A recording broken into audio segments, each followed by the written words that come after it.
Welcome to Sinkowitz, hosted by the fearless Linda Sinkowitz. She's syncing you up with the latest in election integrity, from breaking headlines to critical updates you won't hear anywhere else. With Linda, it's facts first as she leads the fight for one vote for one legal voter. Stay informed, stay empowered. Let's jump in. Hi, and welcome to Sinkowitz. I'm Linda Sinkowitz, the founder and CEO of Fight Voter Fraud. And I am so excited about this special segment. This is our first, quote, international segment when it comes to election integrity. And my guest this week for the international segment is Debbie Faris, aka Praying Mantis. So we're going to bring her on right now. Thank you, Debbie, for coming on the program. We really appreciate it. Linda, it's my pleasure. Thank you so much for having me. Okay, so what we are going to talk about is Venezuela. And obviously, Venezuela has been in the news of late. Thank you, Donald J. Trump, for that.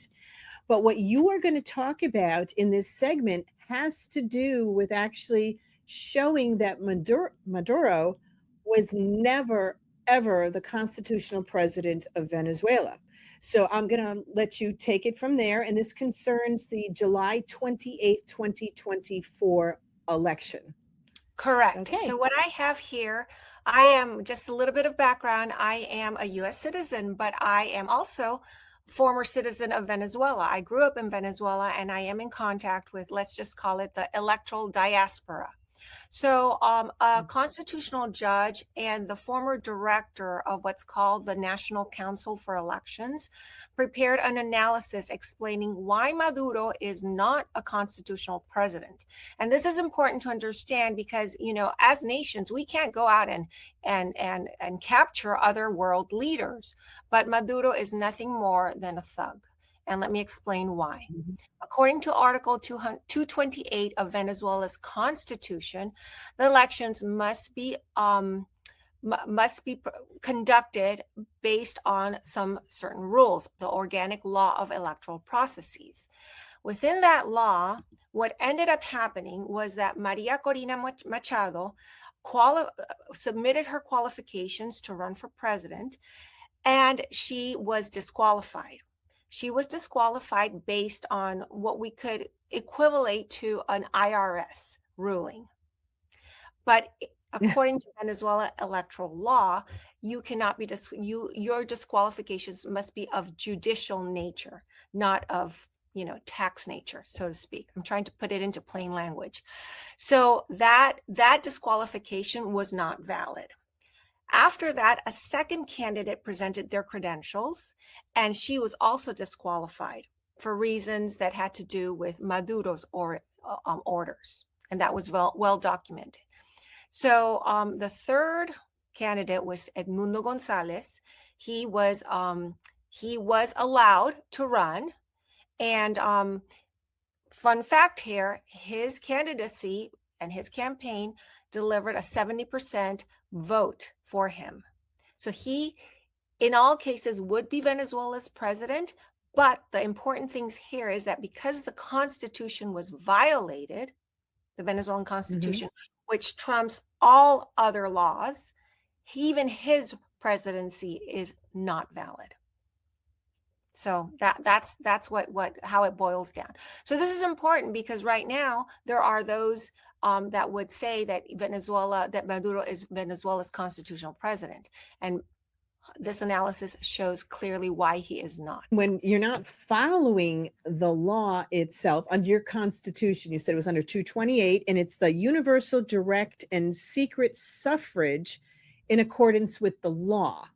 Yes. And that's what you're going with. Yes. So essentially, they had said that Maria Corina Machado wasn't qualified, but it wasn't the proper venue or people to say that it wasn't qualified. They just decided, nope, you're not. Correct. And meanwhile, Maduro was still running your country. Correct? He was running the country, but elections, according to Venezuela's constitution, elections are governed under constitutional law and electoral law. So, Right. So there is no way that the United States violated capturing a president of a country that he wasn't technically president of because he was a dictator. And they also didn't abide by the Constitution now, why well, don't you take back a number of years ago? You actually had free and fair elections oh, in Venezuela. yes. So let me take you back a few years. In 1958, Venezuela had an uprising against a military dictator, and Venezuela became the first, I want to say at least in South America, but probably the rest of Latin America, the first democratic government that was overthrowing, military dictatorship. So we as Venezuelans were very, very proud of our heritage. And we had two parties. It was a two-party system. And as Venezuelans, we grew up understanding that our vote was sacred, it was secret, and it was unique. Venezuelans do their elections in one day. You have to have ID. Everything I learned about elections, I learned in Venezuela. And everything I have tried to apply in this country, now I'm a naturalized US citizen, I have fought for because of the lessons that I learned in Venezuela. Unfortunately, it took only one vote to vote in socialism, and clearly a generation to get it out, hopefully. Because we're still in that very interim period, despite the removal of Maduro. That's what Venezuela will face now. A generation has been lost. There's been a huge diaspora. The best minds and resources, your human capital has fled Venezuela. So it's kind of a mess what's going on there right now. Yeah, because socialism doesn't work. It does No. not at all. And it puts people into poverty. You don't have a say. And the government that Venezuelans have been under for the last couple of decades has just been absolutely horrific. Oh, I can tell you from an economic perspective, first of all, I have classmates. Let's just say my graduating high school class, it was about 35 of us. Of those 35, only 6 remain in Venezuela. The rest are spread all over the world. My friends, I don't have any family there, but my friends send toilet paper, feminine products, antibiotics, diapers to their family. So from an economic perspective, it is horrendous.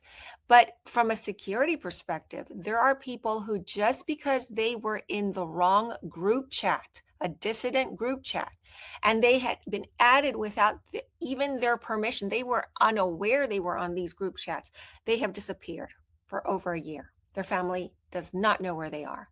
So socialism and these regimes clamp down, and it's a terrible situation in Venezuela. Well, even pastors and priests were put in prison because you could not practice Christianity in Venezuela. Which I got to tell you, it's just so upsetting that here in the United States that these leftist groups are actually protesting because of what Trump did to free the Venezuelan people. I mean, it's insane. We should offer to all of these leftist protesters a two-way ticket for free to Venezuela. The only condition is that they have to be there for 10 days. Let's see how they do. Oh, they wouldn't make it, although things are starting to change right now. So I guess we'd actually send them to what, Colombia? Colombia or Cuba, and try that out. Yes, but no, Venezuela, I can tell you, Linda, Venezuela is still very perilous because alongside the military, you had the dictatorship, you had the police force, you had the military, but then you also have what's called, what do they call it? It's a group of motorcycled, the colectivos. And it's a collection, that's what it means. Colectivos means collection of motorcycled, armed gang members, really, quite honestly.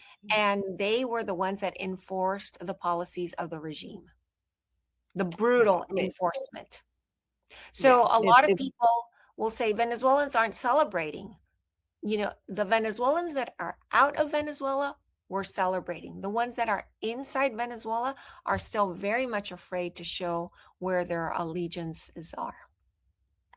Right. And it's going to take a little bit of time. I mean, I've already heard people saying, why don't we have elections today down in Venezuela? Because you still have all the bad elements and everything. It's going to take some time. The United States is there to help walk through the process, because you also have the person who's running the country now is not the legitimate person to be running the country. They're No, not, because but I mean, it kind of just keeps rolling on, the fact that the constitutionality of the election would therefore invalidate even the number 2 person or the number 3 person because of who put them in place. yes, and Venezuela cannot conduct elections right now because think about it. Venezuela became an open door for many other bad acting countries, namely Syria, Iran, and Russia and China. The Venezuelan citizenship was given to, I've heard high counts, between 1 million or more. Some of those elements are here in the United States using Venezuelan citizenship. So they're very muddied waters that prevent Venezuela right now from having free, fair elections. So that's And not a that possibility right now. No, it is going to take a while. I mean, and there's a lot of people that don't understand, again, that it takes time to put everything into place. And they get very anxious and say, well, nothing's being done. Same things that are going on right now here in the United States. There's a lot going on behind the scenes, but when you still have a lot of bad actors in government, they're going to be trying to thwart a lot of the positive things, as we've seen that Trump is doing. I mean, the Democrats in Congress and in Senate, they're pretty open about how they're trying to thwart all the good, positive things that can go on. And I mean, we've heard multiple times that if, Trump cured cancer, they would be for cancer. They would not be for the cure. I mean, it's just, we don't know what's going on in the mentality of some of the people here in the United States when they can't understand the brutality of what the Venezuelan people have been going through for decades now. And it's heartbreaking because you have Venezuela. So just a little bit of background. Venezuela was a very welcoming country. We welcomed people that were fleeing war-torn Europe after the World Wars. We welcomed people that were fleeing the conflicts in the Middle East. And there was ample economic opportunity, which is why my family moved from Panama to Venezuela. So it was very welcoming, but you had a lot of people that were first generation, or not even first generation like myself. We were nationalized.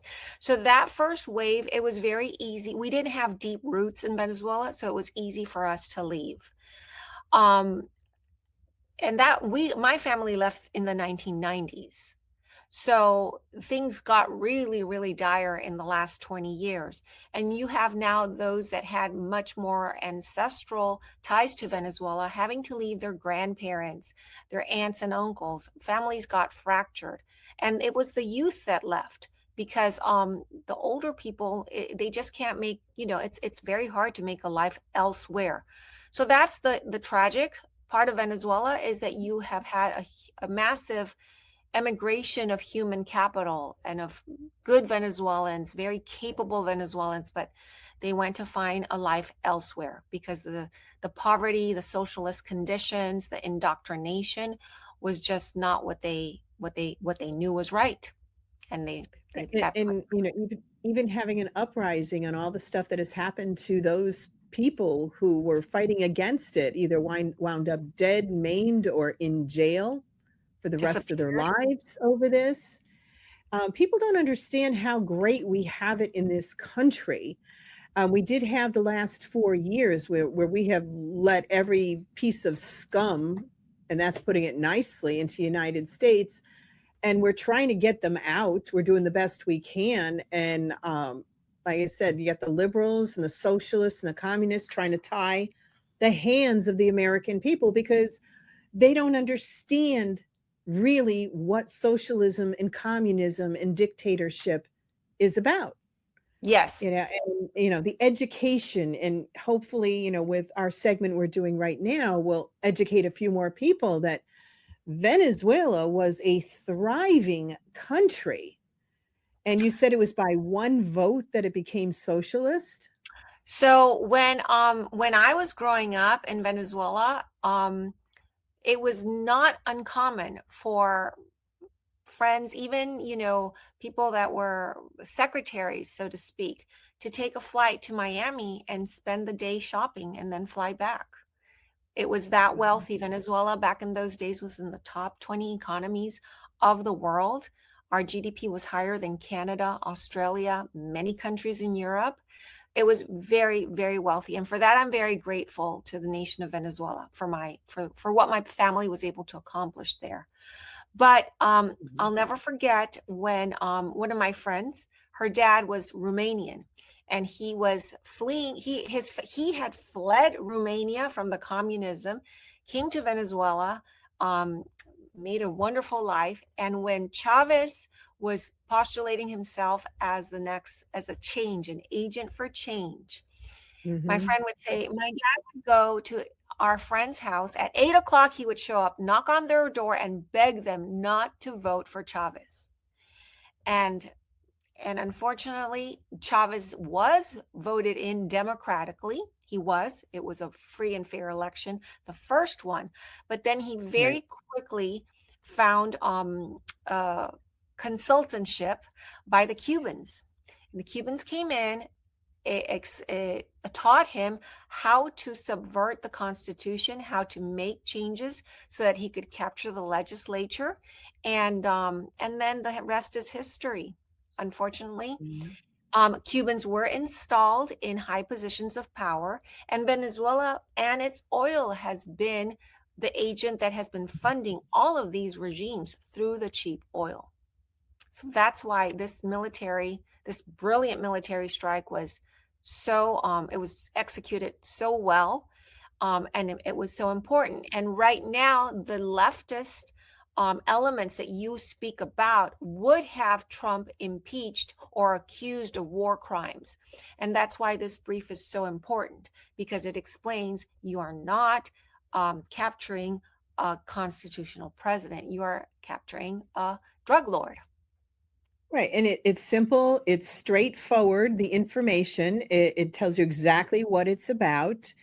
And that's why, again, we wanted to get this information out there to everybody, is to understand what is going on. Again, Yes. the ones in power right now are not the real elected people who should be in power, even as the number 2 or number 3. So we have to walk very cautiously with everything. And thank Mhm. God we have Trump. I mean, he doesn't put up with anything, and the fact that he kept this operation So secret. quiet. Yes. Oh, yeah, I mean, if he even told, the 8 about this, it never would have been kept quiet. No, no. So, he is within his power to do that, and anytime the president of the United States does like what we did in Iran and what we did in Venezuela, he technically has 45 days to actually report to Congress on what he did. Well, He does not have that's the another permission. element, and I didn't include it in this brief because this was strictly the legal analysis. But Mhm. if you look at what was, it was a little bit surreal for me because the day the strike happened, I was actually in Panama, and it was, I want to say, the 36th anniversary of Noriega's surrender. So as Venezuela was being, all of this is happening in Panama, we're remembering that operation. And it's under the same premise. I Maduro, would not Noriega, same premise. I would not be surprised if Trump did it on that day for just that. I mean, I know they had a few weeks when they were trying to get it done, and I'm sure if it was getting closer and the window was opening, it's like, "Oh, let's just do it on that particular day," because it does have a lot of significance for Latin America. It did. I It mean, did. And I don't know if we have time, but as I was driving through the Bay of Panama, it's not sand. It's actually a lot of it's a mangrove and a swamp, and it looks from the air like it's hard earth. But what I was being told is that when the Americans were parachuting or dropping in, they sunk into the muck. And Oof. that area is covered by shanty towns. So the residents were coming towards them, and the American soldiers did not know if these were friendly or unfriendly. Mhm. Well, it was the residents helping them out of the muck so that they could invade the country. Wow. Yeah, that's how Wow. dire Yeah. it had become in Panama. So, one of the things I love your show because you are getting this information out and it's so critical. I just want to exhort your audience to get involved and to make sure that everybody votes in this midterm. Unfortunately, there's a lot of apathy and there's a lot of, oh, Trump's in, no problem. These midterms are critical because if we do not want to be living under, impeachment number 4 and 5 and 6, and now accusations of war crimes, we need to retain the majority, gain some seats, and prevail. Right. We So want, as a true American, you need to vote for our republic. You at the have to vote very in 2020. yeah, Absolutely. Well, Debbie Faris, thank you so much for coming on. We'll get this segment completed and out to you. And we are going to be doing a much longer segment with another guest that you're going to be bringing on. And I think the people are going to be very excited with that particular show as well. So thank you so much for coming on. my pleasure. Thank you. She's absolutely wonderful. I am so glad she had reached out to me, and I am looking forward to the longer segment that we're going to be doing here on Sinkowitz concerning Venezuela and the elections. Thank you for watching.